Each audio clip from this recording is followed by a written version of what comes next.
is off of our books and everyone else's. So I'm going to turn it over to Dan and let him explain the ordinance first, and then the detail in second. So we're doing number 3 first, is that it? Okay. Please.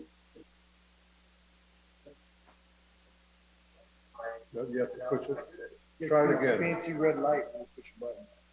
Up on the top of that little device that's up at the top. Higher, higher, higher. You're getting warm? Oh, it's the one that says talk. I was pushing the smaller buttons. Thank you, Mayor, City Manager, City Council. Always good to be back here. We've made so much progress on this. As was already mentioned, I'm going to talk about the ordinance that was introduced last time on December 7th because it associates with the resolution. The ordinance is for ongoing policy. The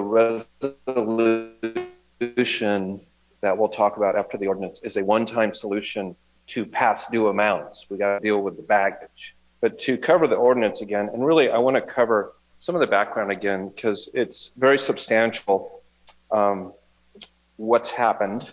As I mentioned last time, with staff, I've been working very closely with UMS. They have been so cooperative. Janice was here last time from UMS, just representing them. Going back in April, we started tracking very carefully the amounts that were being paid, billing amounts that weren't being paid from customers. Right now, there's 250 single-family customers that are more than 3 months delinquent. 100 of those are tenants that are not paying at all. The other 150 are owners that are electing to pay through assessment on their property taxes. And that especially works for them because they haven't been paying late fees. I don't know how many of them think about that, but a part of the package here is putting late fees back in place. That's beyond the ordinance. So the unpaid amounts are accruing at $13,000 to $14,000 a month, every single month, growing by that much. It's about 4% of the city overall revenue for sewer. So what this means is over the long term, customers who pay their bills timely are subsidizing customers that don't. And obviously that's not fair. We need everyone to pay their sewer bill. The dilemma, as we discussed last time, is it's not reasonable or practical to terminate sewer service. You'd have to dig up the pipe and it would make the residents uninhabitable. You couldn't live there. So to talk about this process of assessment and lien, and again, to define, assessment is when the cost, in this case for sewer, goes on your property tax bill. And lien is what happens if you don't pay your property tax bill. The next person that buys the property sees that there. It has to be cleared before the property can change hands. There's a lot of leverage in that. In fact, based on the research I've done here in Marysville, 80% of the amounts that go to assessment are paid. That's pretty good. So presently, the Marysville Municipal Code doesn't distinguish between tenants and owners regarding assessment and lien, nor does the California Government Code. Technically, this means we could have been doing this all along, but it hasn't been the city's policy.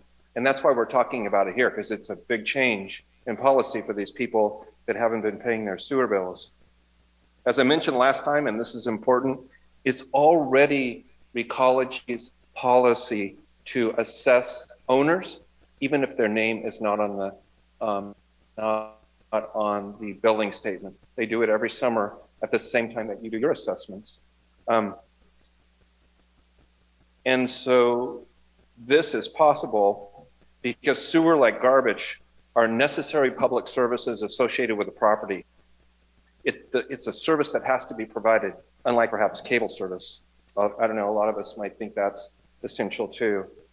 So we're going through this process with City Council to do this systematically, to do this fairly and reasonably, and with all of that emphasis on communication. So the solution in the ordinance is that when a tenant moves where the service is presently in the tenant's name, the service will go to the owner's name. The owner can elect for the tenant to receive the bill, but the service will be in the owner's name at that transition point.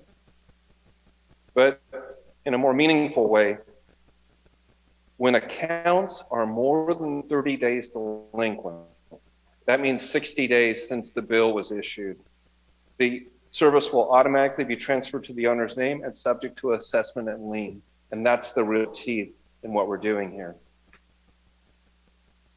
So with regard to implementation of the ordinance, the goal, as I already mentioned, no surprises to tenants and no surprises to owners. So it'll be pretty extensive communication.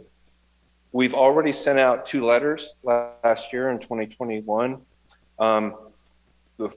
Both implied, and one said, that the city will be increasing, we use the word increasing, its effort to collect sewer service payments. So these customers know that the city of Marysville is paying attention. They've seen it in 2 letters so far. With approval tonight, those tenant owners that are not paying, they'll receive a letter late next week explaining that sewer bills will become subject to transfer to the owner's name and assessment and lien with bills issued in March. So this is the beginning of January. That means we've got 2 months of communication opportunity. Most of it will be with UMS, the city's billing agent, to provide for clear communication with owners and with tenants, and to give owners a chance to negotiate with their own tenants about bills that have not been paid. Something else we will be careful about, I will have the opportunity to support, is training with the folks that are answering the phones, both at UMS and here at the city, so they are well prepared when calls come in, especially from owners that are frustrated about why now, why me? And they will be prepared to do that. After the letters are sent, for those owners who have not had communication, UMS will call them to ask them, did you see the letter? Do you have any questions? We're here to help this process. So letters and then phone calls later in January. Careful monitoring throughout February and March on how the process is going, primarily with those 100. And then to the extent we have delinquent amounts left over where owners don't cooperate, the delinquent amounts will go to assessment and lien in the process this coming summer. So the expected results from that effort is a $50,000 annual increase in revenue from customers not paying at all. And because late fees go back into place, more timely payment from the 150 owners that are paying property taxes. That's the ordinance. And that would be effective with March billing statements. So the other issue is the resolution now on how to deal with the past amounts. But perhaps, do you have questions about the ordinance before I move into the resolution? I do. Yeah. Yes. Thank you. How much is the late fee, and does the late fee compound? The late fee is for a single family customer that doesn't pay their bill for a whole year, it's $84. So Just how that's made up, $84 on a monthly bill of what? the monthly bill is $52. So it's not very much. No, and that's an important point as well. I talked about that last. Do we think that's because it sounds to me like you've got $150,000 a year not being paid, right? 150 customers, not 150 single family it was customers. $12,000 a month or something like that. Yeah. So that's about 150,000, right? Oh, but that only happens when property changes hands. Yeah, to be specific about the late fees, for every month a customer is late, it's $5. There is a 1/2% interest amount on the balance, total balance. So that's how you get to 84. It's 60 plus 24, right? 74, 84, yeah, 60 plus 20. So it goes to property tax bill. They don't pay the property taxes. Worst case, it ends up being a tax sale, courthouse steps, right? Right. The reason that the late Okay. penalty is Okay, important. so there's teeth to it. Okay. Yeah, we That's- don't want people having a free ride on the city. You know what? If they want to not pay their bill and go to property taxes, they're at least going to pay a $84 service fee, if you will. I think the late fee really addresses those 150 owners Yes. delaying their payment, and it's basically charging them for using our money freely. That's correct. That's correct. Well, I'd be, okay, well, whatever it is. Thank you. Anybody else with questions? Through the chair. So we're talking about doing a change of the current ordinance where we are currently billing whoever is assigned, whether it be tenant or owner. And now you want, after 30 or 60 days, automatically switch that to owner. Is that what I'm hearing you say? Start in Yes. March. Yes. So any particular reason that we are not necessarily just setting an ordinance or mandating that it just automatically only the owners can pay for the bill? So I've had properties in other communities and I was not allowed, I think I brought this up last time. Sacramento. Sacramento, that I was not allowed to pass that bill on to my tenants. As the owner of said properties, I just had to pay it. Mhm. And so that just seems like it was a clear and decisive approach to making something like this happen. I understand where we're going. We want to get these bills paid. I understand what you're talking about here, and I have no problem with that. Mhm. But since we're here and we're talking about delinquency, I would have to think, here we are, a community of, 15,000 people, 13,000 people, whatever the case is. This is not something that is new, and it comes up from other communities, which I'm sure you probably worked with. And it directly, the owner of the property cannot pass the bill on, like PG&E or anything of that sort, to the tenant. PG&E can be passed to the tenant. But water and sewer is automatically off the property owner, period. Why can't we talk about that? Am I Well, missing something here? I mean, that's kind of where. The way we structured this was it does give the owner some flexibility, and doesn't shoulder all the responsibility on an owner. And the reasoning behind that is if the owner has tenants that are paying their bills, If. why do we want to subject the owner to paying that bill themselves? If there's no problem, why fix it? I think what this is structured so that if there is a problem, then either the owner addresses it with the tenant or the owner puts the bill, and we have a much higher probability of collecting that during the assessment period. So with what you're suggesting here, thank you, Jim. That was a good answer. It was. So, I mean, with what you're suggesting here is that we're just going to do a slight amendment of our current ordinance by mandating that in March, anybody that's 30 or 60 days delinquent, tenant or owner otherwise, it automatically just goes to the owner. And this is the suggestion for a slightly easier process. Whereas, It's just customer friendlier than converting them all. and that is a great approach because maybe I'm not always the best when it comes to customer blah, blah, blah. Mostly because the clientele I deal with are a little bit different. But anyways, it's like, I just see it being less staff time if something is just created like, here it is. All owners of particular properties, whether it be multi-apartments and or housing or whatever the case is, automatically born with this bill. Now you're going to have to amortize that throughout your rent based upon the fact that there are going to be X amount of gallons of water that are coming in because nothing goes out without water coming in. So, I mean, that's the way the bills are kind of like done at this particular moment. This is not a bad plan. I just would like to see us look at another idea of cut dry. Because when you build something in my book, you build the weakest link. And the weakest link in society is generally the free loafers. So, As we discussed this internally, the proposal that is in front of you solves the problem 100%. What it doesn't do, it also requires that down the road, when there's a delinquent tenant, they'll have to do it again.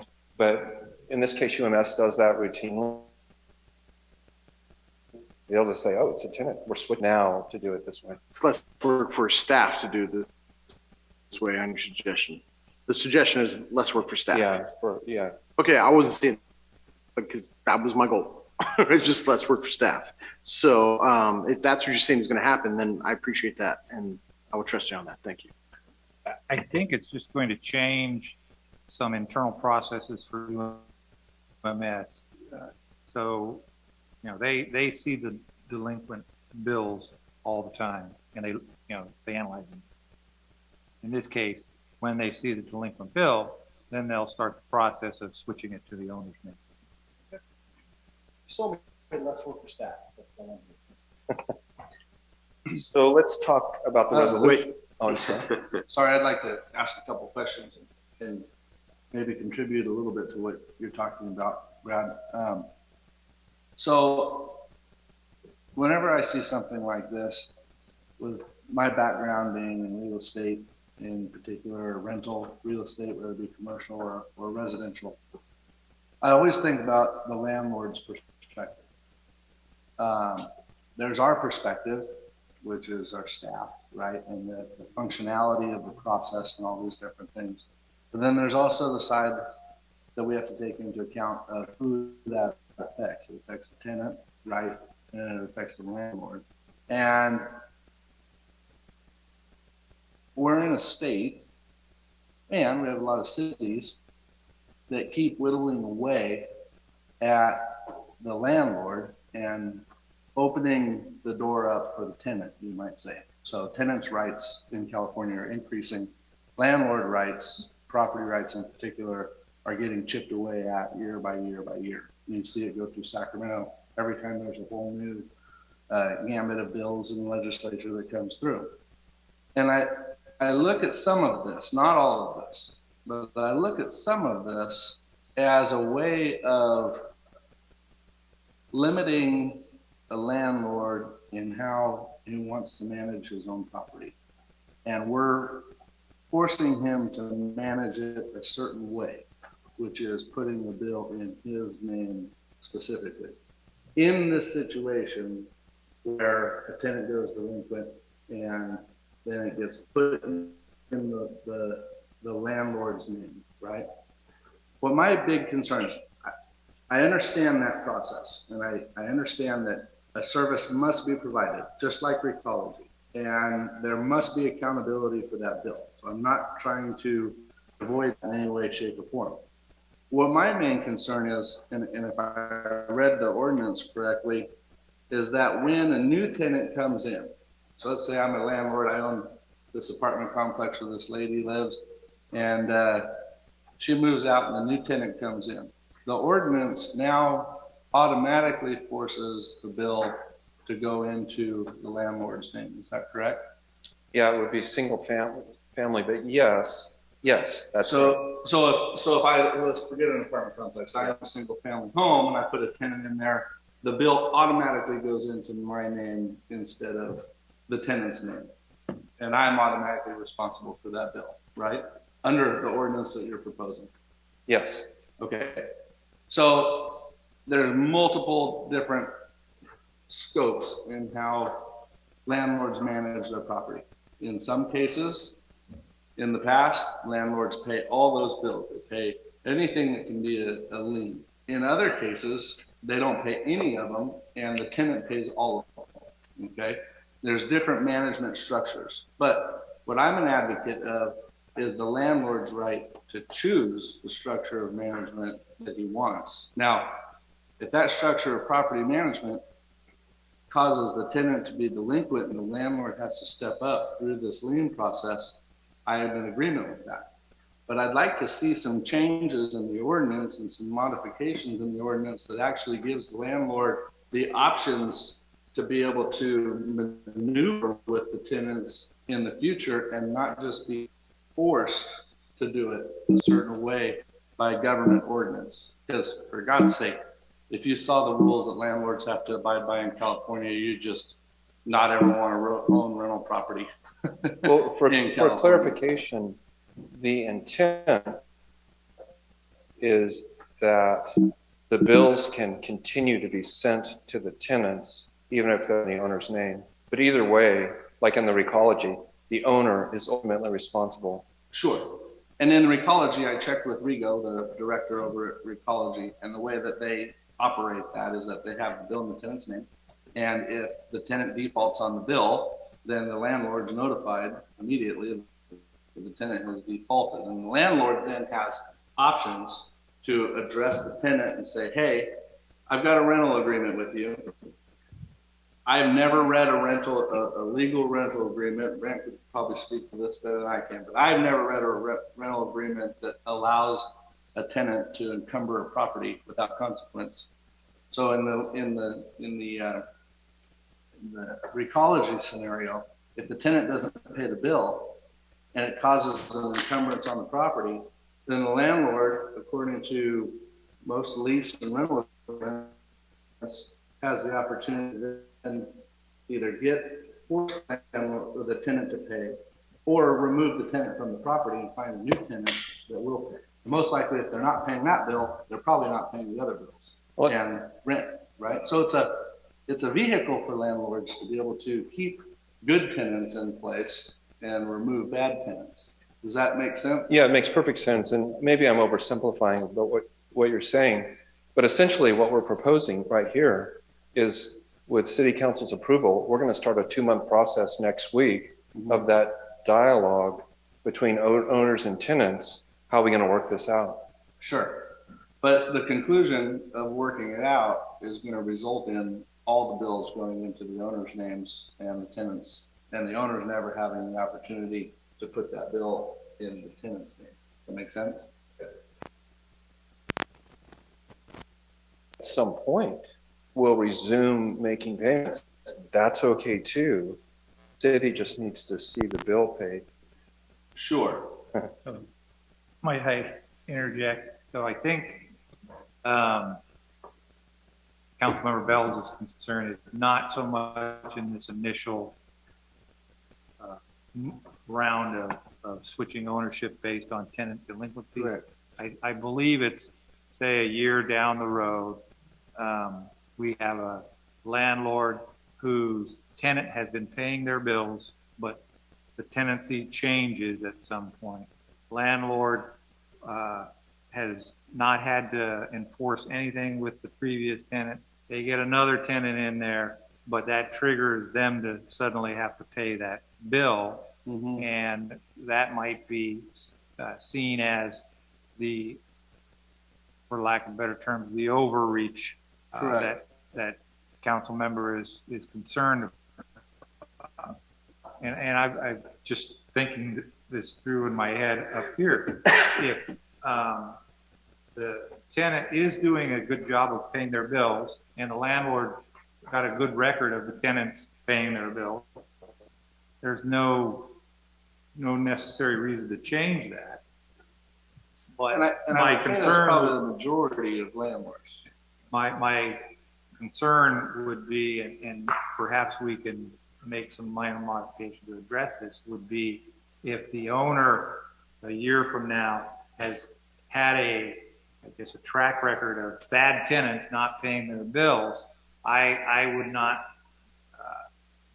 want to consider a change in tenancy to allow that landlord to continue to have it in the tenant's name. So I think that's the key. If there's not been good payment by tenants, we should be changing it to the owner's name or giving them a period of time to resolve it, but then eventually switching it to the owner's name. So do we, if our intent is to move towards Council Member Hudson's thought process of making it all in the owner's names eventually, then what Dan has proposed is the direction I would think we go.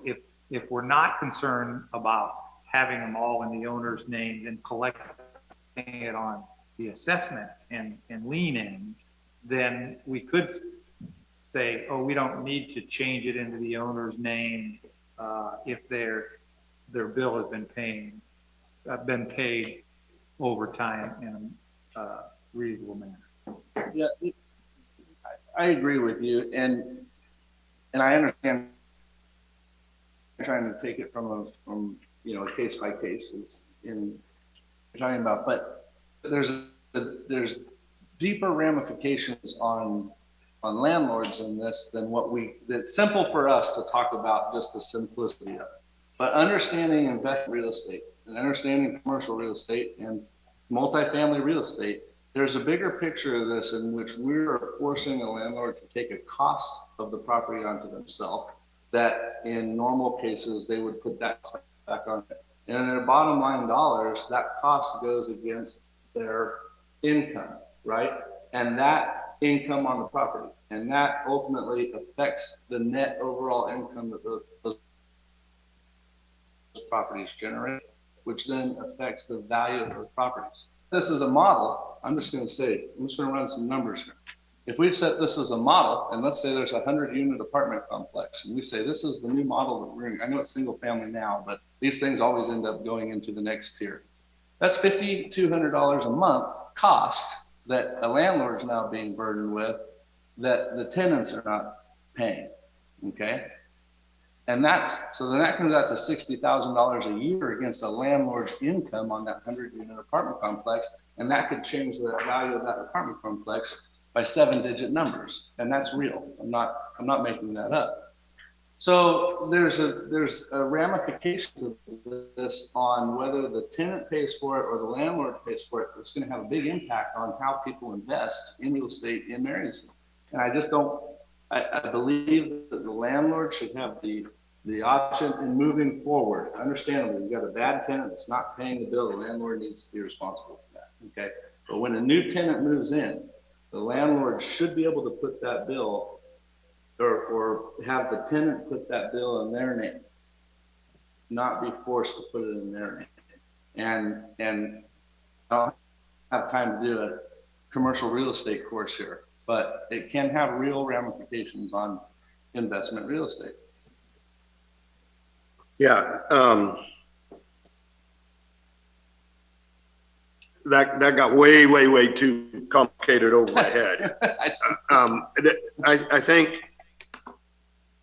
it's a business. A property owner and a landlord is in business.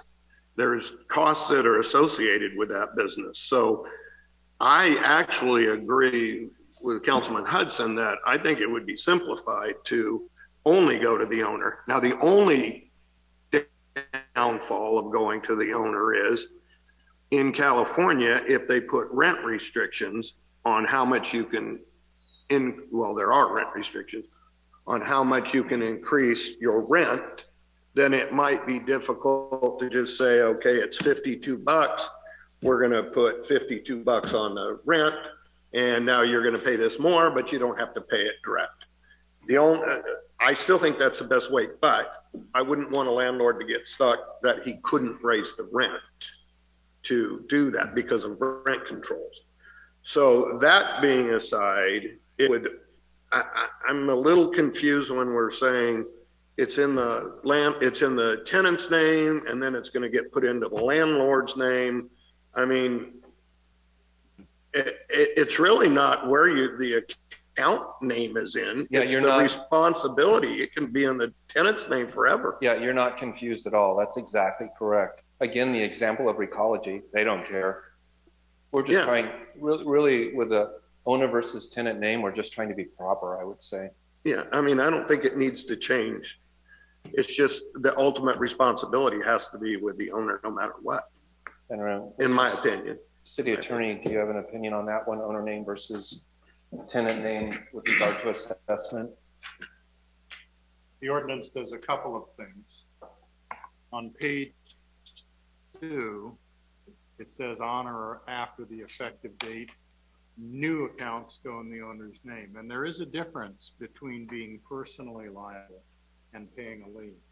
So if it's personally liable and it's a big enough bill, it could go to collections against that person's personal bank account. So there is a difference. And then the heart of it is the new section on page 3, which provides for a transition when someone isn't paying. So the tenant isn't paying. There's basically a 2-month process to give the owner notice. And then if the bill isn't paid, it goes into the owner's name. That's the whole purpose of this was transition, because we did debate whether we wanted to put it in the owner's name from the outset or not.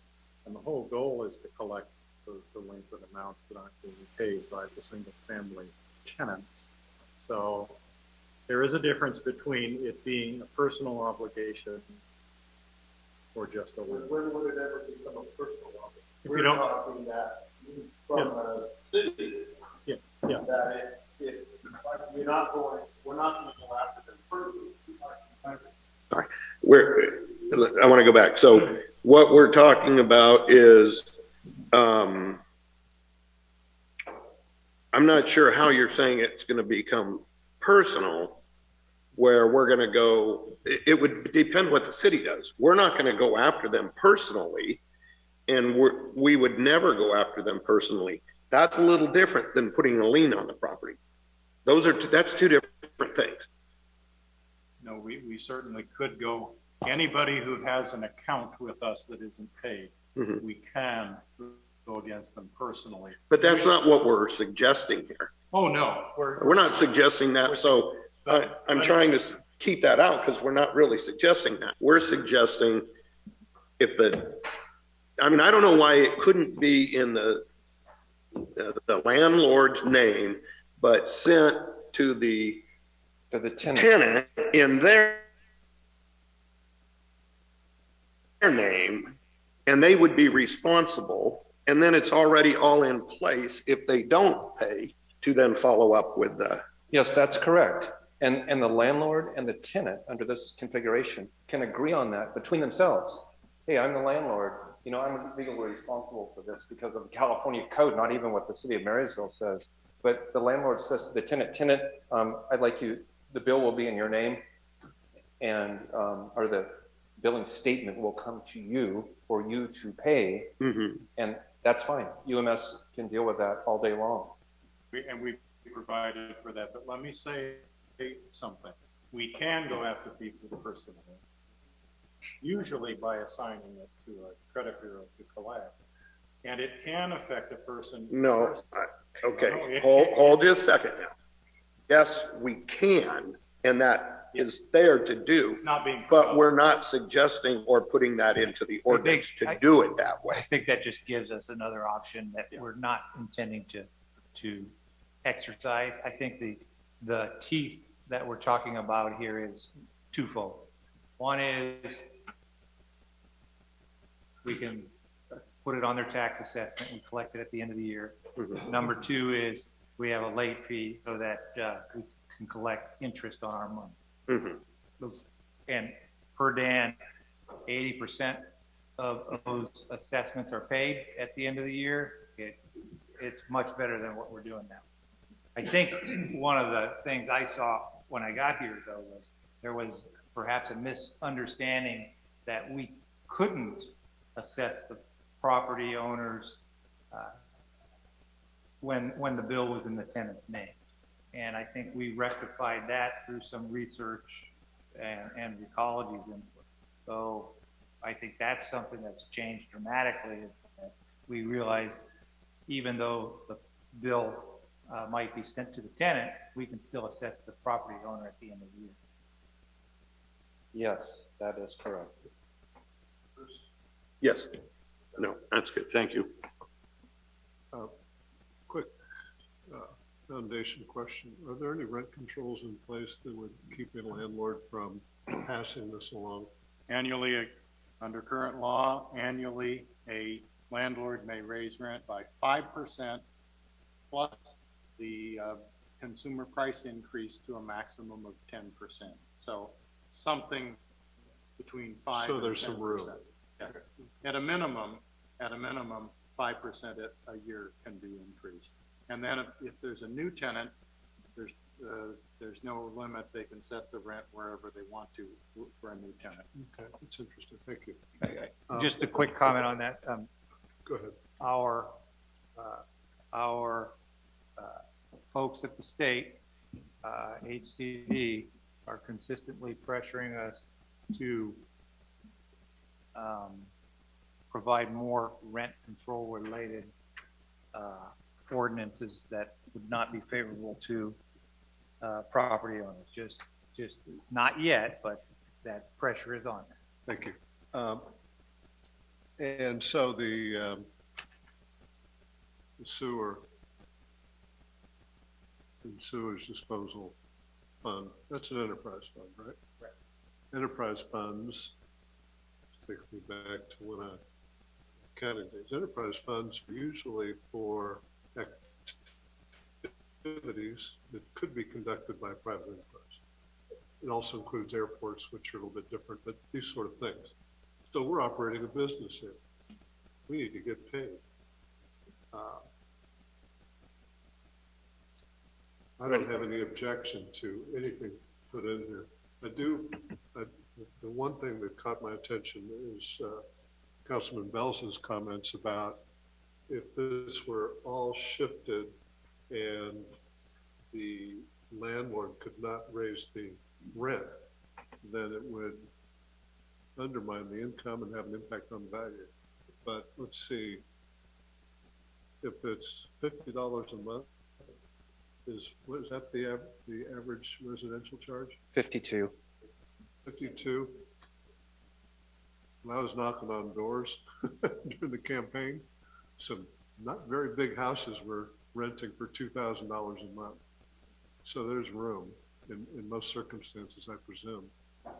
I will also say it's a one-time hit, where there's one-time increase. Once that increase is put in place, the only time that's going to change is if we raise our rates for sewer. You know, so it's not like the owner is going to have to do this multiple times.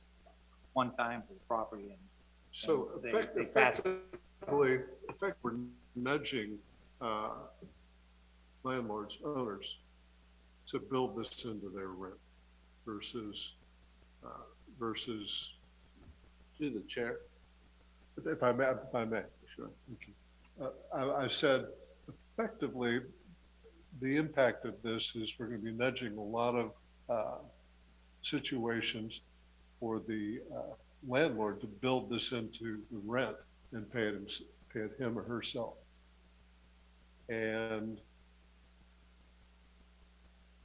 I mean, I'm familiar with, I've been involved in situations where there are triple net leases. Triple net lease, the landlord gets paid and the tenant pays everything, taxes, insurance, everything.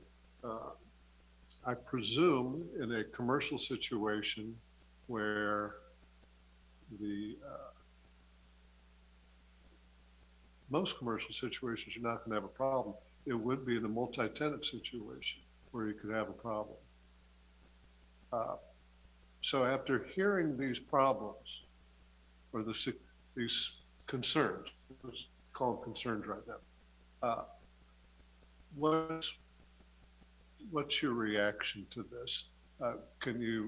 Is there anything that can be done to the draft ordinance to achieve the goals that we've made in this endeavor and deal with some of these concerns? Well, the one concern that you're bringing up, Councilman Belza, is that the bills could stay in the customers' names, tenants' names, when the properties change over. We could do that. But my response to you would be the result. First of all, the new tenant can still receive and pay the bill anyway, even though it's technically in the owner's name. And second of all, if that tenant doesn't pay the bill, we're in the same place. We're going to go to the owner. So it's kind of a technicality that it's owner versus tenant. But that could be changed. It would be I mean, bluntly, it would be of no consequence. And I think where my concern on this and I know it gets confusing when you start talking about property management and the details and what I was talking about. The way that we structure this side of the ordinance, with a new tenant coming in and with the landlord having the option to either put it in his name, he could do that, or for it to go into the tenant's name, which then it can become a personal liability on the tenant. That's the door that opens up layers of complications in the landlord's ownership and in the way he manages his property. So because we're not, to the chair, we're not just nudging or suggesting that landlords do this, we're ordaining it, that they have to do it. There's a big difference, right? We're not just suggesting it. Pardon, but that's not in every circumstance. That's only in a circumstance where the credit becomes unstable. It will be in every circumstance when one tenant moves out from here on out in the city of Marysville. If a tenant moves out and a new tenant moves in, it's a city law that bill has to go into the landlord's name. And in most circumstances, the 5% situation would allow for that bill to be moved. I mean, would provide, I mean, the landlord would be able to increase rent. The challenge in that, and going back into the management of it is, right, they can increase that rent by 5% in order to cover that cost, but they're not really increasing the rent by 5%.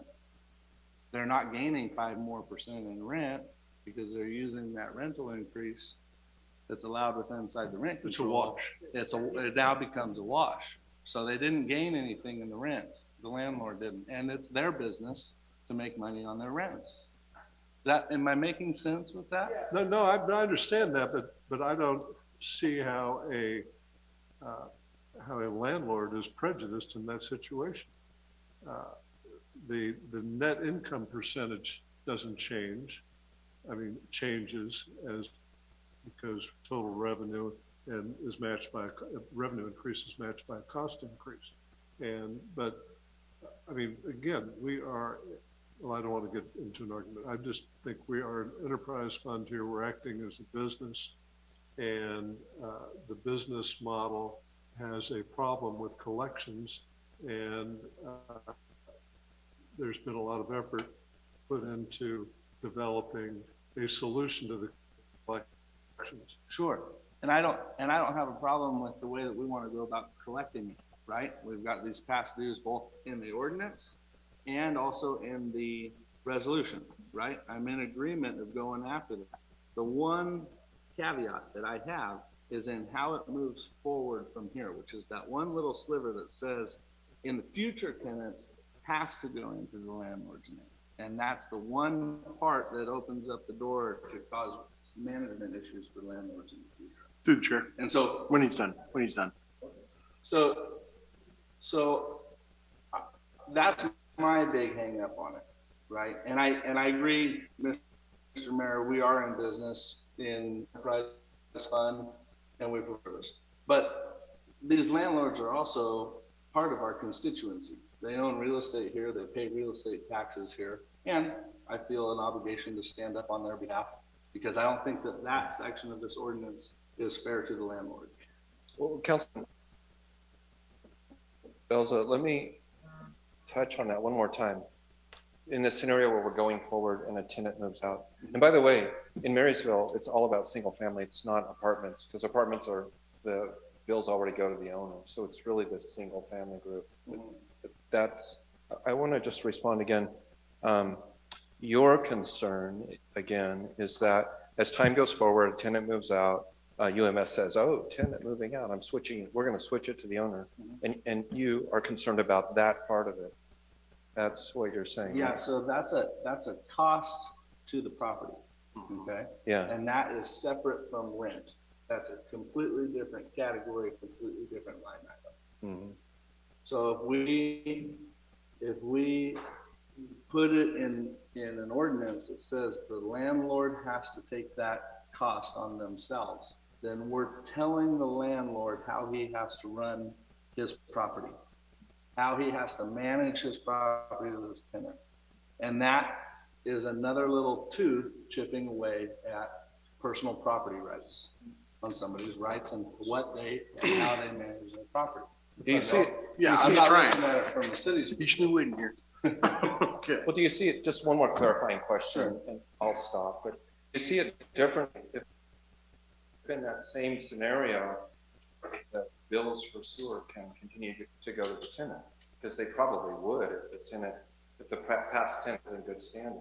Sure. Because that's Absolutely. that's the intent. And so the section there that says the bill can go to the tenant, but not in the tenant's name, the landlord's name, right? We're halfway there to where I want to be. I want it to be able to still be in the tenant's name at the So, discretion of Mayor. the landlord. Are you done there? Yeah. Right. I get where you want to go with this. You want owner freedom. You want their ability to be able to make the choice. I Same get way it. a business wants to be able to make it. Sure. But there's some things that as a landlord, you don't get a choice on, i.e. insurance. I have to pay insurance on that property, period. Sure. I have to amortize that property insurance throughout that 12 months of rent. I would like to see this not become a burden to staff or anybody else to try and figure out, okay, if we put it on the tenant and then the tenant doesn't do it after 30 days, it goes to the landlord. Other jurisdictions have already created the fact that this is considered just like insurance. It's automatically on the landlord. And then the landlord can figure out how they want to charge rent on that. And then it just amortizes throughout that 12 months. I get where you want to go. You want to go for any sort of sale that ends up happening, whatever the case is. They allowed a little bit of freedom, if you will. Respectfully, I get that. Discretion. Respectfully, I get that. But rose-colored glasses there, you've got an awesome landlord and not a slumlord, and you've got awesome tenants and not cruddy tenants, and so forth. You got to build the situation in the worst case scenario. Well, insurance has already decided we're building this to the worst case scenario, and then if the renter wants to have renter insurance, that's their choice. But insurance has got to be on that property, and that's up to the landlord. These are municipalities that are being done.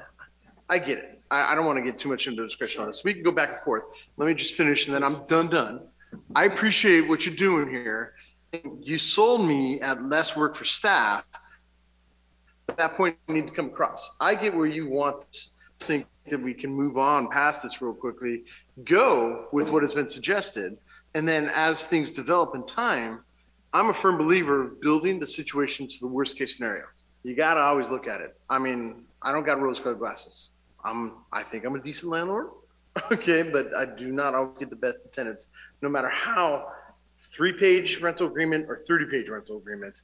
It's still kind of one of those things. There's always going to be a loophole that a tenant's going to try and take advantage of the situation that I have here, and you kind of go from there. And so this being a simple ordinance being stated that the city needs to be paid the fees.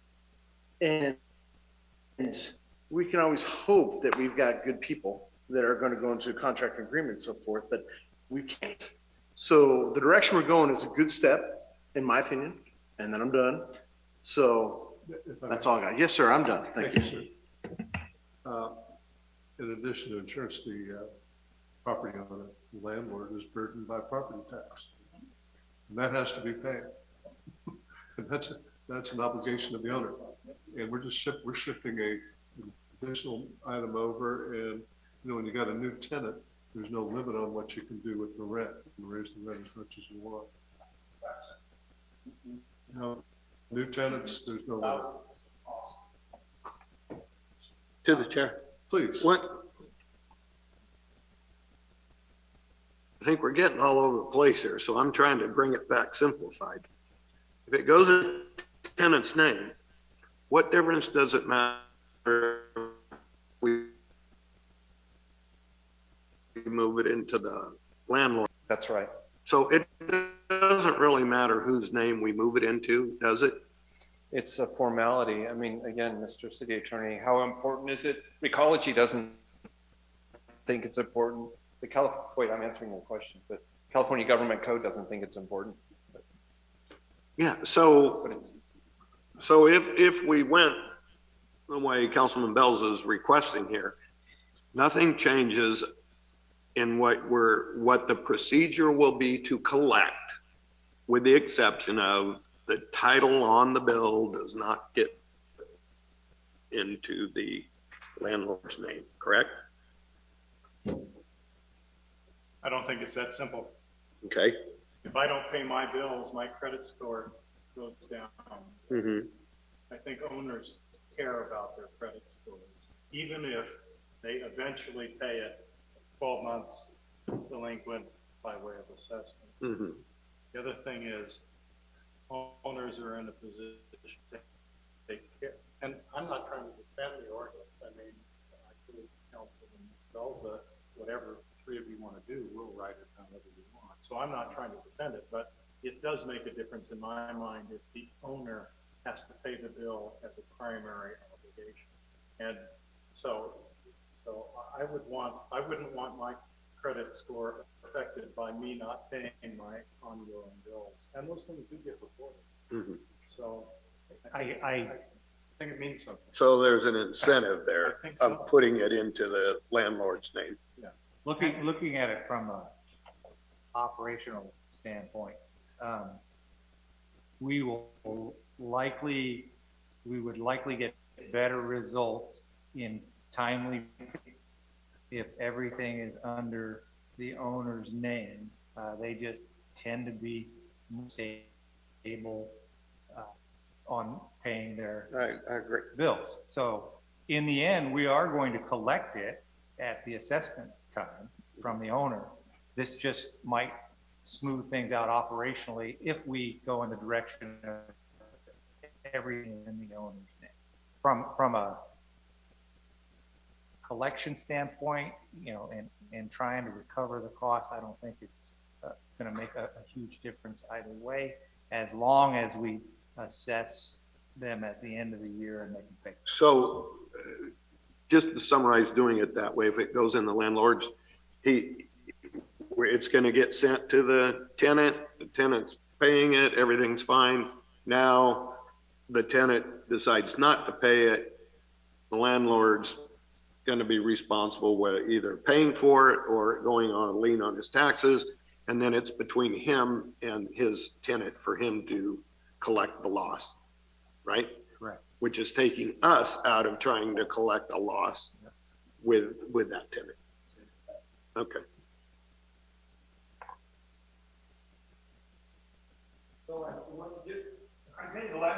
No, I don't have another question. I think we need to understand what the proposed, a little more clear what is being proposed. And I would like to say, we've only gotten through the ordinance. Dan has not explained how we would propose to collect the outstanding debt. So hit it, Dan. Oh, you got more. We're still on.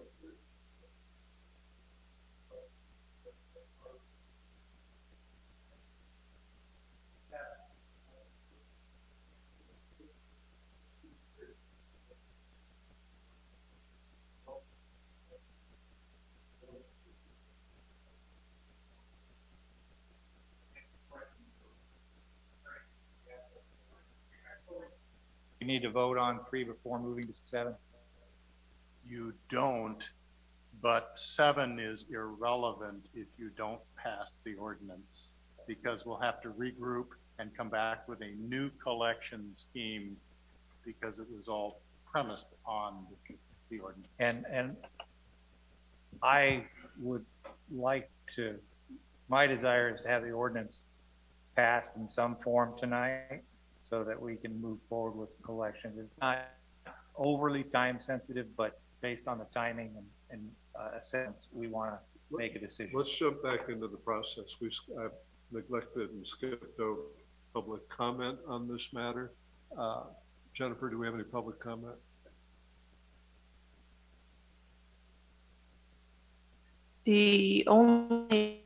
I just have a comment, not a speaker, but the question is, do vacant properties pay sewer bills when no sewage is being sent down the drain? That's a good question.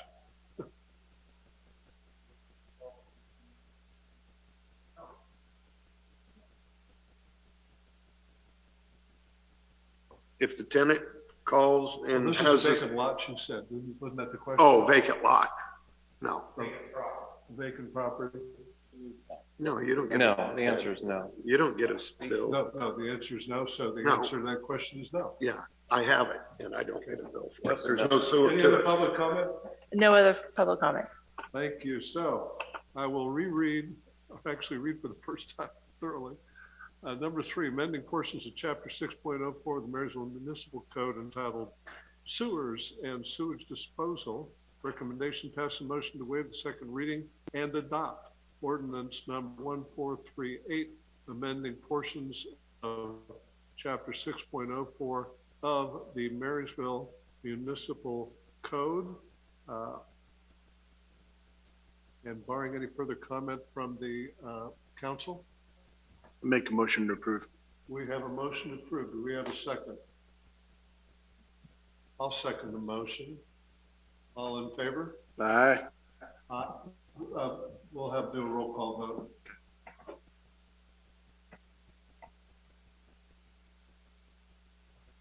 Okay, roll call. So Councilmember Gilchrist, Yes.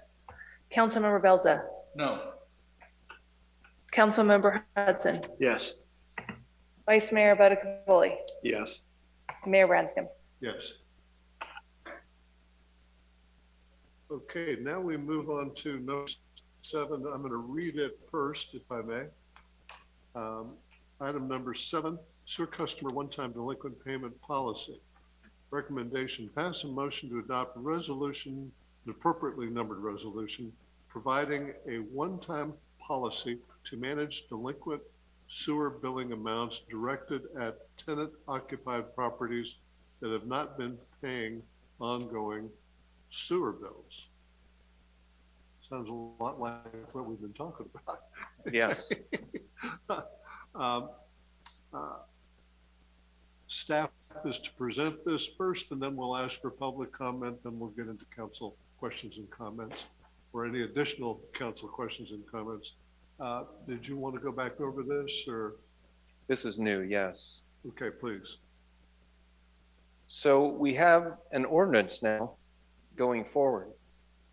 What we also have to deal with is this one-time issue that's almost exclusively single-family dwellings in Marysville. I didn't do analysis on commercial multifamily because there are a few. The problem is single-family tenants. And so the question, how do we deal with $102,000 of delinquent single-family dwellings that go back up to 5 years? 5.3 years is the worst one. As I'm talking about this, I'd like to direct you to the staff report. First, we'll look at the table. It's item 7, right? So the table that's on page 2 of the staff report, and then I want to talk It's about. going to take us a minute to get there. Hang on a second. I'm hanging. There it is. Holy cow. Okay. I don't think that's too small to read, but so we have a state of California program, before we get into that detailed list, that is a gift to the city of Marysville and every other city in California that has unpaid water or sewer bills. This state of California arrearage program, which is a word we don't typically use, an amount of money that is owed and should have been paid. That's the definition of arrearage. And to put it in a sentence, that sewer customer owes over $2,000 in sewer arrearage. The point is, the state of California has a program that was applied to water accounts last year associated with COVID, and now it's being extended to sewer. And their timing is perfect, and the program is well funded. It's ARPA money, as I've read. Even today, Jennifer was participating in a workshop for the implementation of this program, which will be happening over the next few months. The beauty of this program is that 16 months of past due payments can be collected and paid to the city. So it doesn't have to be up to our customers to fill out an application and get their portion paid. The city, working with UMS, will provide documentation for those 107 customers that didn't pay during that 16-month period, mainly during COVID, March of 2020 to June of 2021. So with regard to past due amounts, a big chunk of it that's owed for single family and a little for commercial is going to come from the state of California directly to the city of Marysville. And so when you look at the table on page 2, you see in the center there, that's about $45,000 or 44% of the roughly 100,000 that's due.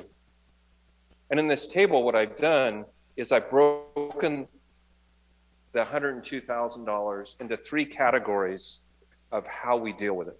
The middle category, as I just described, is the state of California program. The first category, we are proposing that owners are responsible, we, your staff, that owners are responsible for 7 months of payments that haven't been made. And every single one of those 107 customers that are on that list are included in those 7 months. Every single customer is more than 7 months overdue. I mean, I guess what I want to say is it's that bad. So you can see, again, these 3 components of how we cover the $102,000 that's not paid. The first component is collections from the owners. And we'll look at that list because it's interesting. And I'm going to talk you through that list. But these 3 categories that are detailed in the list, customer by customer, is collection of the past 7 months from owners, collection of 16 months before that from the arrearage program, and then the amounts before that are going to be written off, are proposed to be written off. Just a minute. What's being written off again? That Let's go to the list, and I'll cover it in detail. So we can all put our glasses on. You see the 2-page list? yes.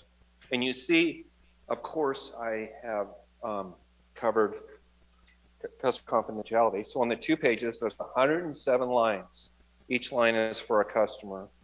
What you see in the first column, total projected delinquent amount, January 2022. So up to this month, and the customer, the single family customer with the largest outstanding amount, number 1 customer, $32,58.17, $3,258.70. They haven't paid for 5.3 years.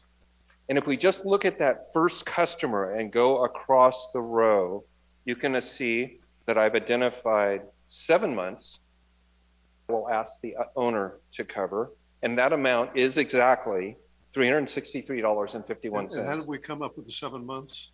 It's the period of time between when the arrearage program ends in June of last year and now.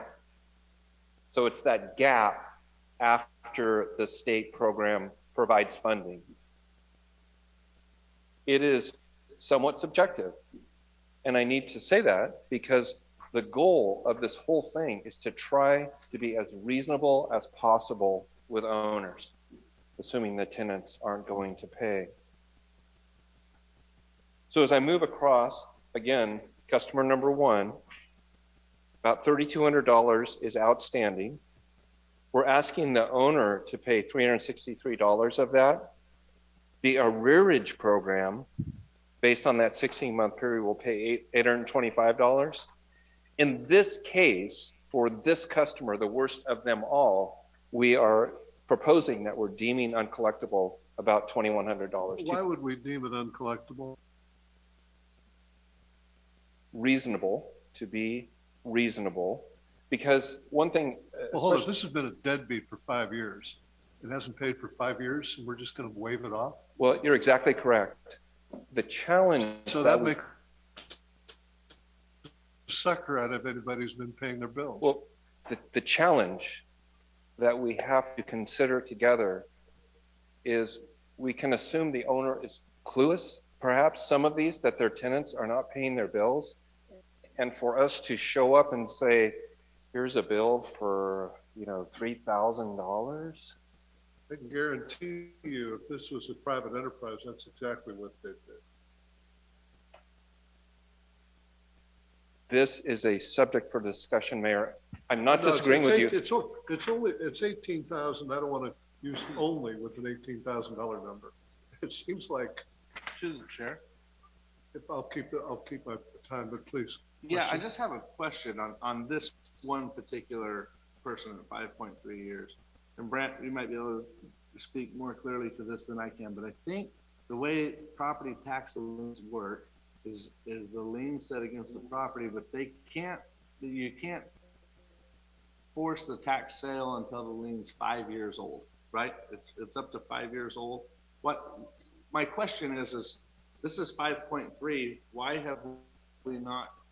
We voted on this back in November or back in July as to who was going to have liens put against their property. This is something that's voted on every year, right?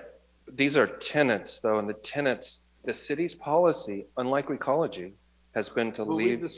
we discovered through the ordinance process that regardless of it being in the tenant's name, you can still put the lien against the landlord. And it hasn't happened here in Marysville, Well, period. what are we voting on then in July when we're putting sewer liens against landlords? For 1 year's worth of unpaid bills for owners. We have every right, pardon me, if I may. I just don't know why. But do we have every right, Counselor or Dan, whoever knows the answer, to put a lien on these properties for these amounts? Statutory statute of limitations is 3 years. So we can go back 3 years. Now, whether and statutory limitation for a contract is 4 years. So if that's a written contract. So I'm hoping, well, first of all, you have a statute of limitations issue, but you can lien for up to 3 years. We have not done that. Well, that's going to get the lion's share of this $18,000. And I just don't want people who've been paying to be the suckers in this transaction. To the chair. Sure. I understand this particular tenant. We can talk about the top 5 or 6, 10 people here, but customer number 1, we know for sure that it's a tenant, not an owner. Yeah, we do. So then how come we haven't enforced the collections process that we've talked about? We mentioned, at least I mentioned earlier, that for some reason, there was a perception within the city that if the bill was in the tenant's name, we could not assess the owner's property in that process of adding it to their assessment at the end of the year. That was the perception until we did some research, legal research, and found that that was untrue. So that is why those bills have gone delinquent for so long. I don't believe the city realized they had the ability to assess the owner on it. And so I get that on the lien side of it, but I guess being that it's in the tenant's name, there's the collection side of it. It goes through the collection company, and then, it goes against that person's credit, and it impacts that person, right? So for 5.3 years, we haven't implemented that process either. You can assign the balance to a collection agency and see what they get. Well, I assume lien the property to the extent we can. But I mean, the suggestion to write this off, I presume there was some staff discussion on that, Mr. Shad? There was, and the discussion really revolves around to what's been discussed here is what is fair to the owner. And I think moving forward, it's a much simpler discussion in that the owner is going to be aware pretty quickly as to whether their tenant has been delinquent. In this case, they may not be aware. And so do we ding the owner heavily on some of these high past due bills, or do we get them on track and have them start paying with just 7 months of bills to pay? And honestly, we had the same robust discussion on what would be fair. And our recommendation collectively is this is what we consider fair to the owner as well as fair to the city. I think the big game changer was that the state is willing to forgive so much debt to tenants. And that made it a little simpler, but that last part of the extremely old bills, I don't feel it's very fair to the owner to have to pay that without necessarily knowing that it existed. So that falls under the heading of laches and failure to exercise our rights. And so that's on us. I can live with that. But I want to, okay. To the chair. So there's another piece though. Excuse me.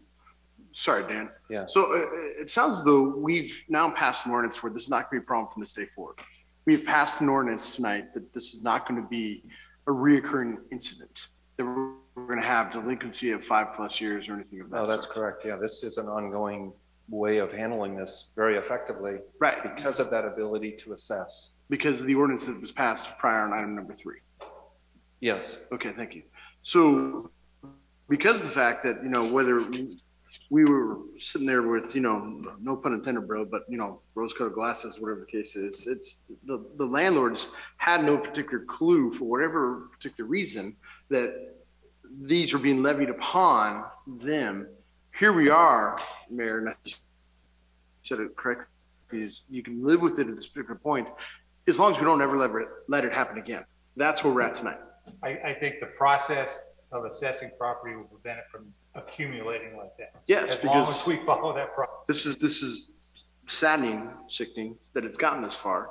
And as long as we've set an ordinance that it's not going to happen again, I can live with this one-time mistake from our predecessors or whatever the case is, and not wanting to continually burden our staff or whoever we contract with. I think we're going in the right direction. Now the other thing we could look at, although I'm not real confident on how much we would collect, but we could turn the balance over to a collection agency, the 18,000, and see what they can do.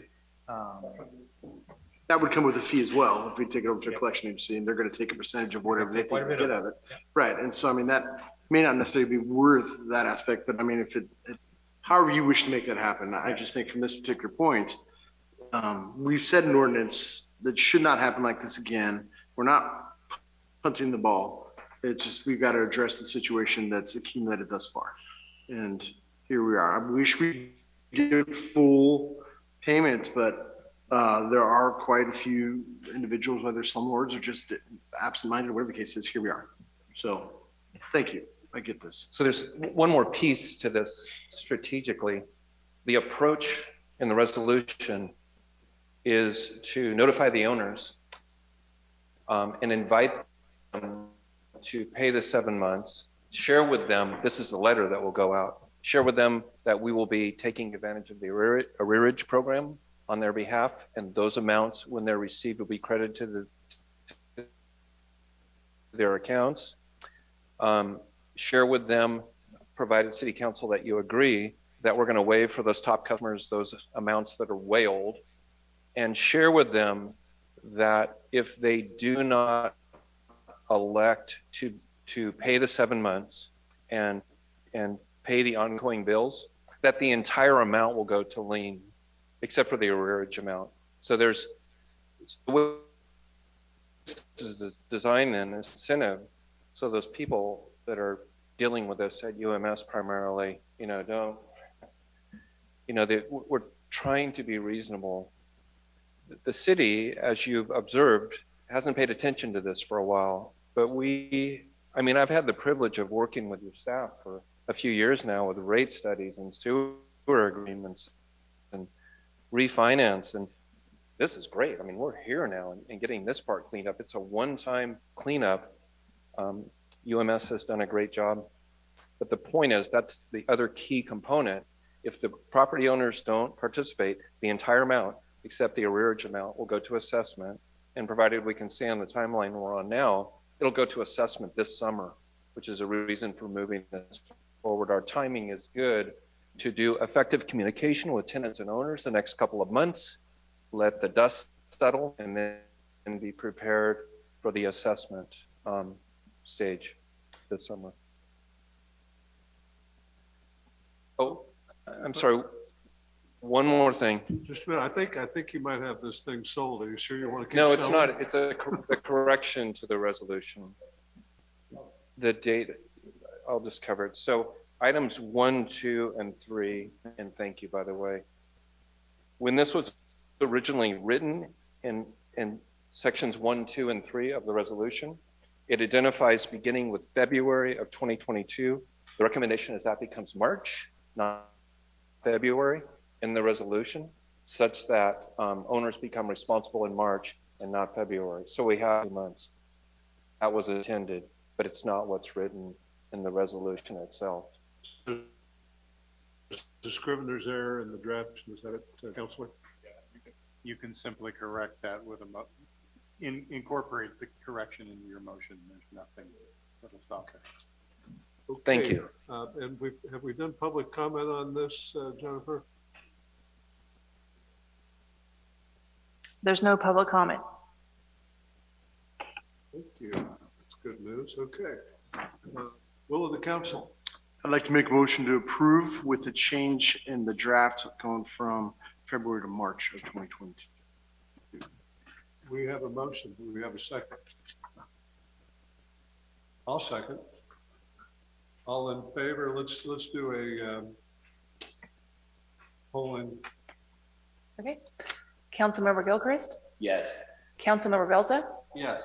Councilmember Hudson, Yes. Vice Mayor Betticavoli, Yes. Mayor Branscombe. It's unanimous, yes. Thank you, Mr. You're welcome. We waded in deep, but we're all a lot better informed for the exercise. Okay, let's see. Next item number 8, amending barbed wire and security fence regulations. Pass a motion to waive the second reading and adopt ordinance number 1437 entitled Barbed Wire Security Fence Regulations, amending portions of chapter 8 and 18 of the Marysville Municipal Code. Mr. Shad? Yes, I don't have a lot to add to this.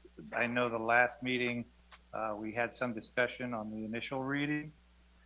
Basically, we are looking and recommending to amend our code to regulate where barbed wire can be placed. It does prohibit it in certain areas. However, in most cases, it does allow the potential applicant to some recourse with the Planning Commission, and if there is a compelling need for the barbed wire, it allows the Planning Commission to take some exceptions to that. And with that, I'll just open it up to Okay, questions. that's the presentation. Do we have any public comment on this? Pardon me. Do we have any public comment on this? Not at this time. Thank you. Any comments, questions from the council?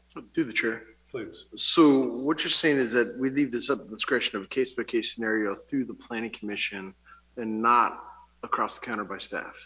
There is one exception to across the counter, and it's on second page, about 2/3 of the way down. In manufacturing districts outside the central business district or medical arts district, such security fencing may be allowed through a staff minor use permit, provided the fencing is not located on the primary street.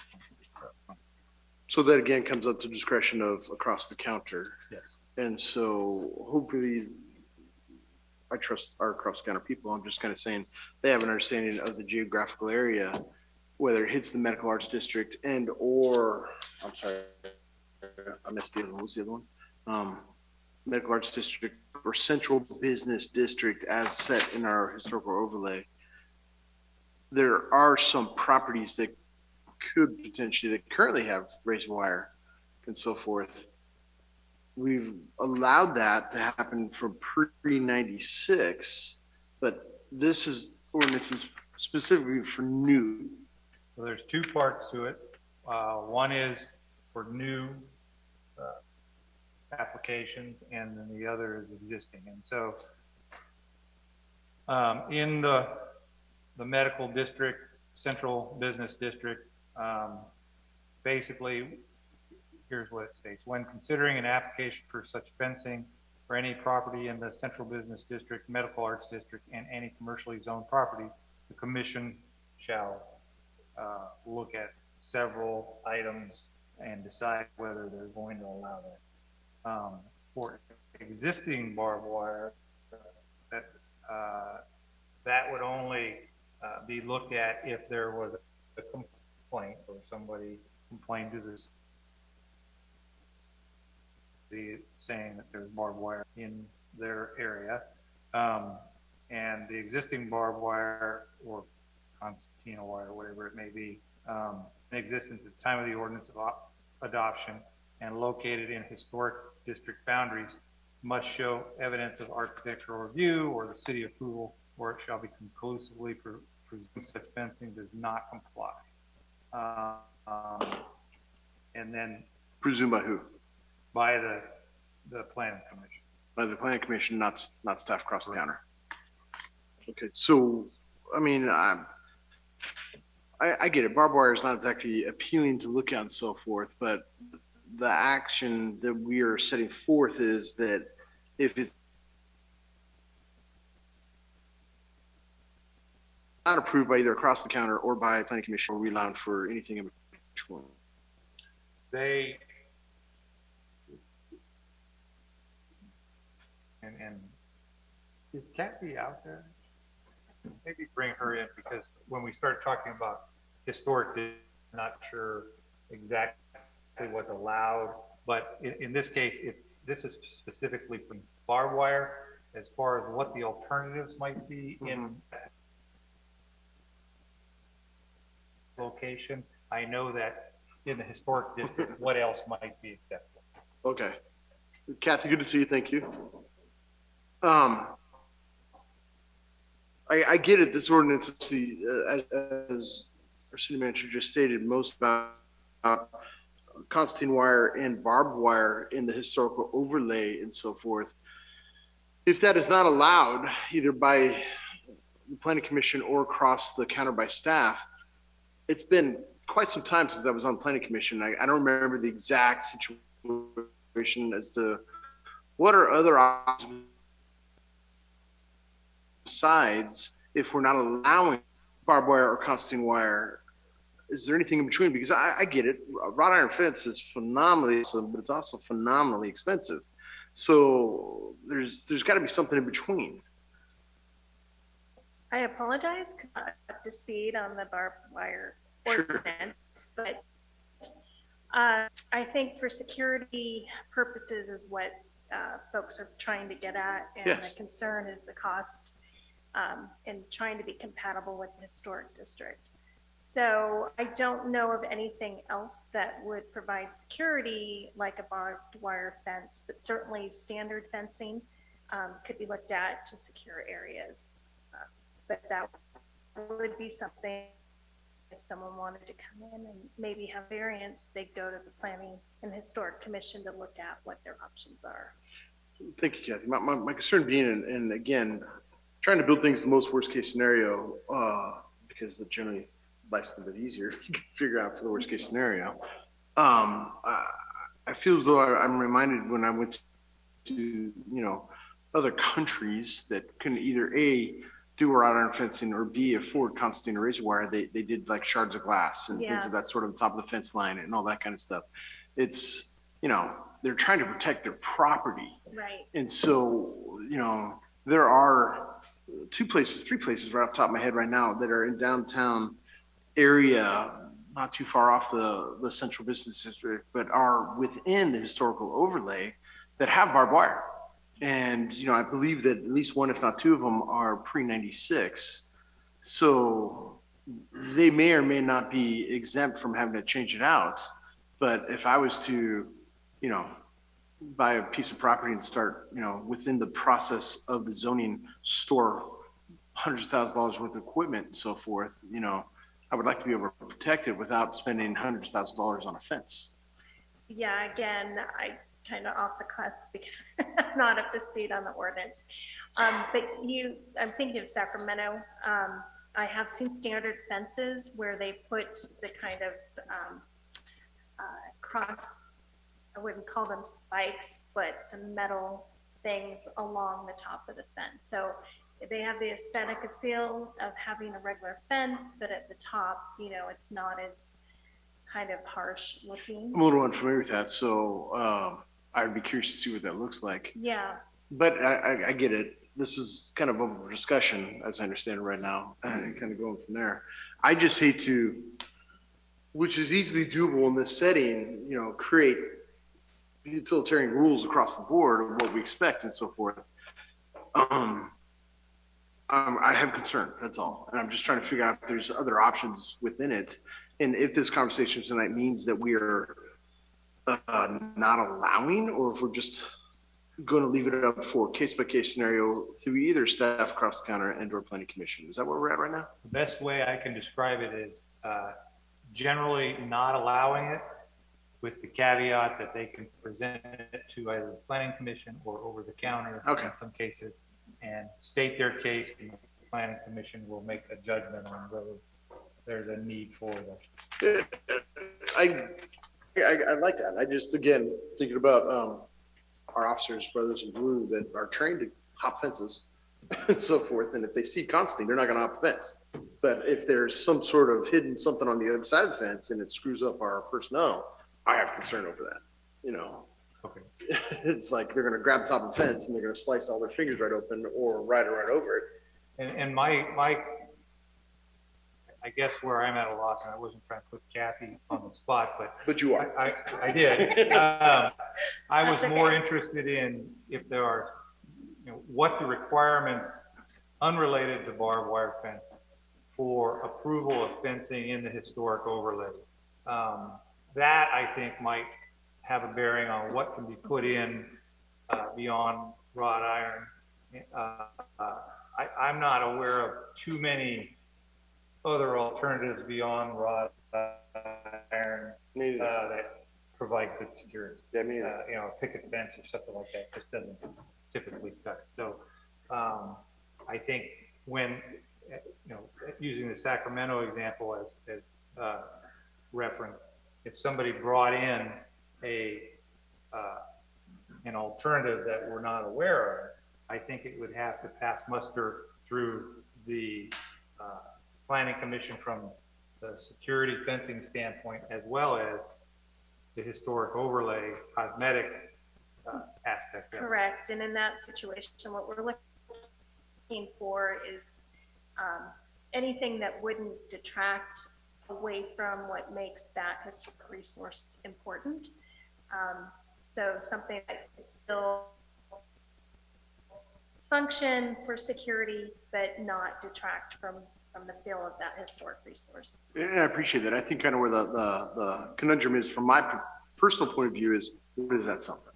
Right. It's not stated. It's either or right now. And that's where kind of the problem is. And, being an individual trying to think out outside of the box, are there issues with an electrical wire across the top? I have no idea. I mean, I'm not a fan of, arriving to my personal business and finding homeless sleeping on my benches in the back. And I deal with that, but it's still kind of like,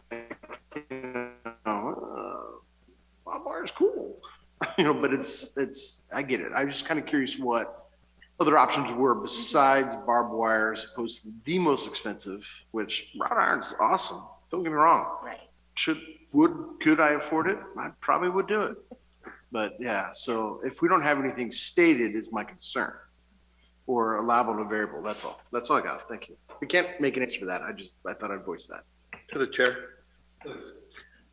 I'm assuming when all this came about, there were some examples given somewhere which I'm still trying to picture in my head. Well, first of all, let me make this statement. This thing about barbed wire, razor wire, this is not necessarily reflecting on cyclone fencing. No. So cyclone fencing is still okay if approved, or it's okay. So cyclone fencing is not prohibited in this ordinance. I am not familiar enough with any other zoning or ordinance requirements, as an example in the historic district, as to whether cyclone fencing is acceptable in the historic district, as an example. You know, so this ordinance does not preclude cyclone fencing or any other fencing from that, for that matter, other than you can't have barbed wire. Okay, well, were there any examples? I'm trying to think of West Marysville. Here's what and I triggered mean, it. first of all, the railroad company has cyclone fence all through West Marysville with barbed wire. And then I remember at the time when you came up 10th Street Bridge, the car lot there on your left had it, and then they removed it and went with all, whatever you're talking there, wrought iron. So I guess I'm trying to picture the circumstance where this comes. Well, I mean, somebody doing it in their backyard? Here is where it came, for my estimation. The Hart Building, I believe, is what triggered this last round. Okay. And they had put barbed wire and cyclone fencing on the frontage of their property. On the East And Street side there. so the Gotcha. planning commission deliberated that. We did come to a solution for them that they could not put that at the frontage. They did allow some of it on the non visible portions of it. The barbed wire, because they still have cyclone there. Yes. That's what triggered this whole discussion again. Good, Chair. Okay. Sorry, Bruce. No, go ahead. So this went through the planning commission and has now been shoved to us to make a final decision. Correct. Okay. Because of the fact that it was challenged too much on the planning commission docket, or? The planning commission can only recommend, so Got it. the ordinance has to get on to council for approval. And I do see the wording says that it will be individually considered if somebody comes forward with substantial evidence that they need it for security reasons, that the visibility is taken into consideration. And so I guess to the question, it can be on a case-by-case basis. I think in our residential zoning, we have a height require or a height limitation of fencing up to 7 feet, right? I mean, I understand the security aspect of the barbed wire and Constantine, but in these commercial districts, industrial districts with just being cyclone fencing, could we make some height adjustments? Much more difficult to get over a 9-foot fence than it is to get over a 6-foot fence, you know, or a 10-foot fence. In some cases, we maybe allow a higher or a taller fence in order to compensate for not having a barbed wire. Would it be acceptable to do that as a separate item and proceed with this one? I would recommend, and it's good Kathy's here, we could address that in our general and specific plan efforts. Absolutely. Yeah. To the chair. Please. When we go through our planning, when we go through our general plan updates, again, when we go through our general plan updates, which we haven't done since 1985 and 82, which we haven't done, we will be able to address all of these because we're also going to address land use. There are only a few places where this Constantine wire is. And so we'll be able to look at those as well, what this ordinance is about and what the Planning Commission undertook for the Hart Building is so we don't see Constantine wire when our guests come. It is an area that are hidden from the main streets now. And I want to make sure everybody understands, this is not a clean one. I expect that when the planning commission gets some of these to decide upon, it's going to be a painful process. It just is, because we're weighing security against aesthetics, both important. How do we address them? But I do think they did a great job on the Hart Building coming to a compromise. Okay. Barring any further council questions or comments? One question, Mr. Mayor? So Please. we're doing this, but it's going to be readdressed again in the general plan, which would be all fencing?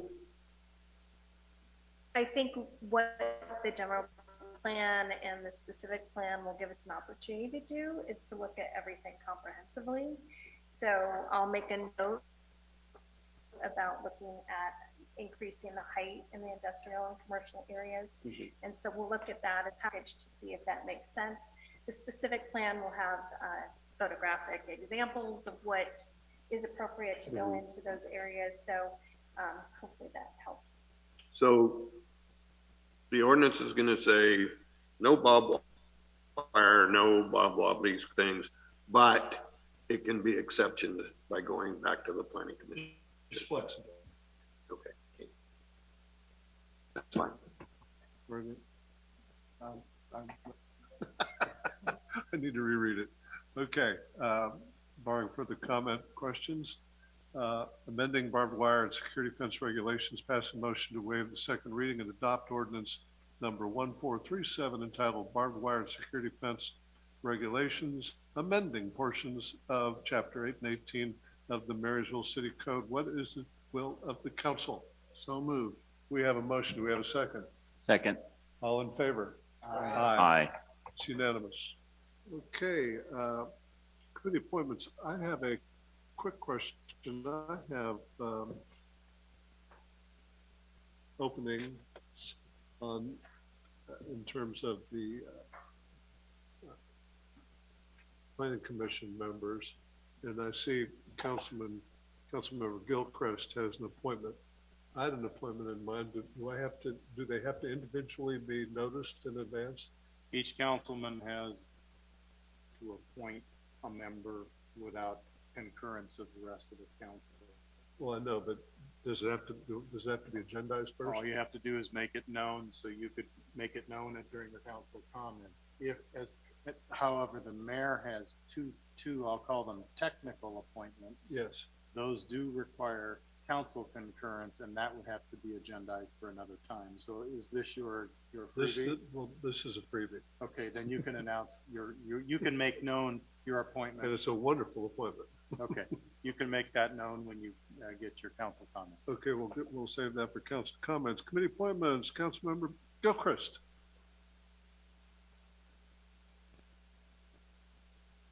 I am appointing Margie Rollins to the Planning Commission for the City of Marysville. Congratulations, Margie. And good for the city of Marysville. Amen. Amen. Committee reports. Councilman Belza. I have nothing to report at this time. Councilman Gilchrist. We haven't had any committee meetings due to the holiday, so I have no committee reports to report. Thank you. Councilman Hudson. I have nothing, thank you. Mr. Vice Mayor. Nothing at this time. Nor I. Council correspondence. Acting clerk, Madam Acting Clerk, where do we stand? Any? There's no correspondence at this time. Thank you. City Manager's report. Two things. Just, I wanted to express my gratitude and then on my gratitude to Dan Bergman on all the work he has done with our sewer utility, and he has brought this a long way, and I'm very happy to see that happen. Dan is one of the consultants that and I'm not fond of consultants, as many of you know, but he is one that has earned every single penny of his time here. Second thing I will say is we have made conditional offers to both a community development director and an assistant community development director, which I fully expect them to accept. I'm not going to give names at this point because they are conditional offers and they need to get through the process before we announce, but I'm hoping to have both starting before the end of January. So I'm very happy about that, and I have a long list of things for them to do already. Okay, council comments or requests, Councilman Belson. Nothing, just excited to start the new year, 2022, and get a lot of things accomplished this year. I feel like we've got a wide open field in front of us, and I'm excited, especially with some hopeful staff coming on and really tackling some of these projects that are all on our goals to tackle. So excited, happy new year, and let's get after it. Councilman Gilchrist. So we've put together a group of residents. We're going to go throughout the city of Marysville at night and look for all of the streetlights that are no longer working. There may be bulbs out. They may not be very bright, and mark them with orange ribbon, neon orange ribbon, so that we can then go back in the day and get the names and numbers, the addresses and the numbers on each pole, so we can submit a list to the city manager. As I understand, it would behoove us to have the public works do this. But the only time you can really see when the streetlights are out is at night. And I think it's kind of inappropriate to have the public works work overtime to do this. So we've got a group of people that are very enthusiastic that are going to start this project, and we'll have a list of all of the streetlights in Marysville that are out. We discovered a lot of them during the Christmas parade, and lights that are dim, etc. If anyone would like to join us, please contact me. I would love all of your help. Thank you. Councilman Hudson. I too look forward to another year, maybe my last. Kind of go from there. We'll see. So it was a good Christmas and New Year's. I know we've had meetings since. I just want to thank everybody in the diligence of our public safety and public works that don't really get days off and work all the way through everything. That was a lot of work, and been there, done that. So I've worked my business during Christmas, just like I know a lot of our city personnel worked Christmas as well. And I just want to thank them and everybody else, and kind of go from there. And little minor mark, something that kind of struck my mind when we were talking about streetlights real quick. A couple of years ago, we talked about giving some old streetlights to the cemetery commission. And I am not 100% sure that ever got taken care of or resolved. If maybe we can look back into that, because there's, I think, about 4 to 6 light standards out there, and I think only 50% of them are working just to be able to keep those lights going. Chief Sachs, do we still got somebody living out there? Okay. So I know we did that. Somebody did that years ago. I wasn't quite sure what. I'm sure it would help. Do we know if those lights are still out, Chief? Do you know? Yeah, there's still one.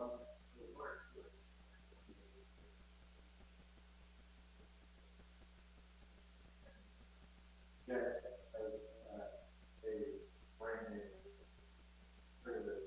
Nice. So, man. Is it the light standard or just the? I believe it's just the lamp on the top, because the poles that are out there now, it was probably about 5 or 6 years ago, we replaced all of our incandescents with LEDs.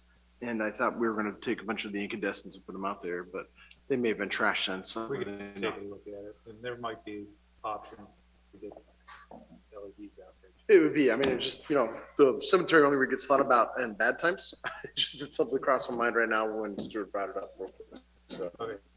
So that's all I got. Thank you guys for everything that you guys did, and during the holidays and New Year. Here we are. Mr. Vice Mayor. I really don't have anything. I just was wondering if, Chris, can we get an update? What's going on with the, were we able to go anywhere with the stadium benches out at Riverfront, softball fields? Yeah, I'm just curious if we've been able to move at all. Yeah, so we've taken some very detailed measurements over the last couple of weeks, and hardware and everything else. We're going to do that this morning. Great. The price will be a little bit more than anticipated.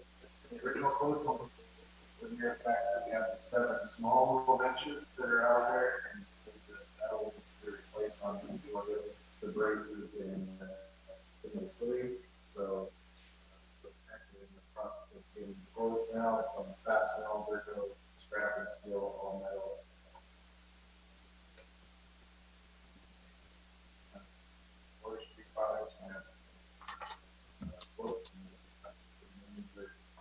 we're hopefully doing a fast track timeline, but we're gonna, speaking laws are gonna do it. Ideas about how to split the wood for the benches, because the price goes up exponentially over the 10-month foot, so. Yeah. We are gonna build in some, brackets, to split the wood of the benches. Better and. I don't want to give too much of a timeline, but we're looking like tonight or sometime in the middle of February. That will be a project. So it's a great volunteer, but the city level is on board for it. Even some of the more complicated stuff in our fabrication shop that we have. And so that's where.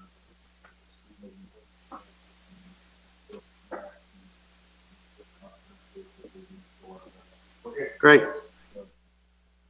Thank you. That's all.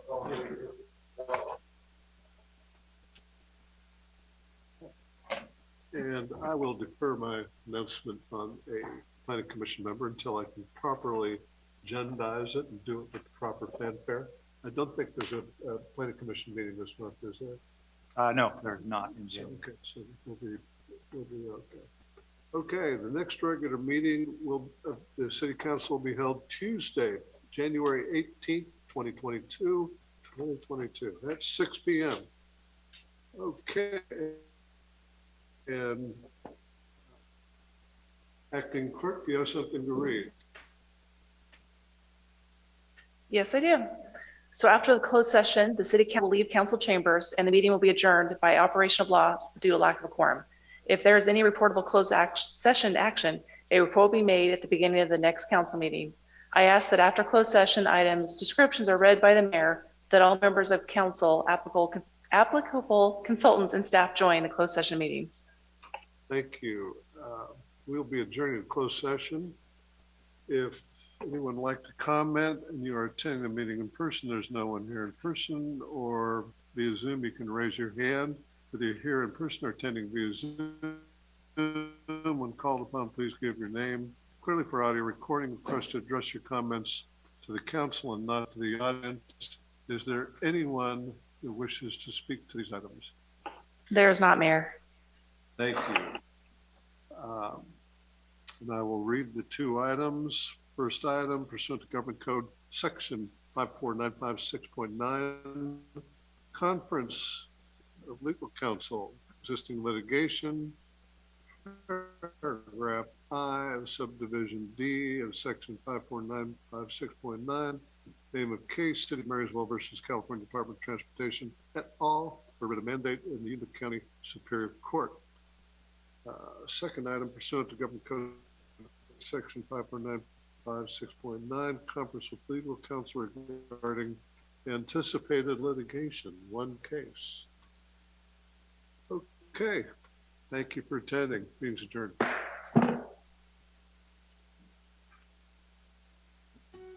Good Lord, that took longer. Yuba-Sutter.live's local government live streams are presented by Plumas Lake Self-Storage in Plumas Lake, where lifelong local residents are helping other residents keep things safe, providing indoor storage units, outdoor RV and vehicle parking,